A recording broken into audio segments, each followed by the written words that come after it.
जनजागरण मंच द्वारा कमाल शिविर उद्यापित रायगढ़ जिला आज उद्यापन दिवस रे चंद्रपुर ब्लॉक रो बुडुबाली पंचायत बैठक गृह अनुष्ठित होइतिला।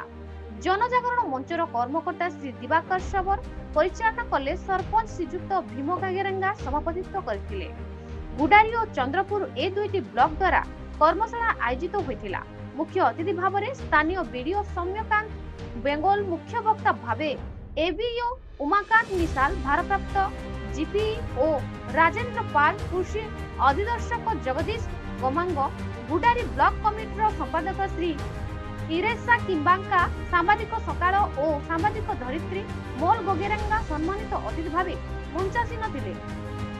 चलित वर्षर ग्रीष्मछुट्टी समय आत्मशक्ति नुआदिल्ली ओडिशा श्रमजीवी मंच भुवनेश्वर निष्पत्ति क्रमे जनजागरण मंच रायगढ़ जिलार स्वेच्छासेवी मानकु चयन करी सेमानको गाँर चतुर्थ श्रेणी अष्टम श्रेणी छात्र छात्री मानकु मागणारे शिक्षा प्रदान करने कार्यक्रम चलिथिला। चंद्रपुर और गुडारी ब्लॉक रे सर्वमोट 40 जन उच्च शिक्षित शिक्षिता महिला और पुरुष स्वेच्छासेवी भावे संगठन द्वारा चयन होई चलित वर्ष मे मास 25 तारिख ठारू जुलाई मास 15 तारिख पर्यंत दीर्घ 45 दिन धरी छात्र छात्री मानकु खेल, गीत, नाच, गल्प, चित्र सांगकु अक्षर ज्ञान, गाणितिक ज्ञान और पूर्णच्छेद अनुसार बही पढ़ा इत्यादि प्रदान करथिले। अतिथि मानकु द्वारा प्रशंसा मानपत्र स्वेच्छासेवी मानकु बंटागला।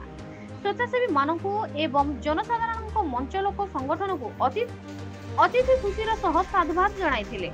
कार्यक्रम परिचालना समय दिवाकर सबर को गुडारी ब्लॉक रो संयोजिका लक्ष्मी सबर एवं जनसाथी सुभाष किंबाका, सुनामणि प्रटिंगा सहयोग करथिले। जनजागरण मंचर अन्य कार्यक्रम गुडी को चंद्रपुर बीडीओ सहित मध्य आलोचना करा जायथिला। शेषरे सुनामणि प्रटिंगा समस्त को धन्यवाद जणाइथिले। Bureau report news Odisha TV.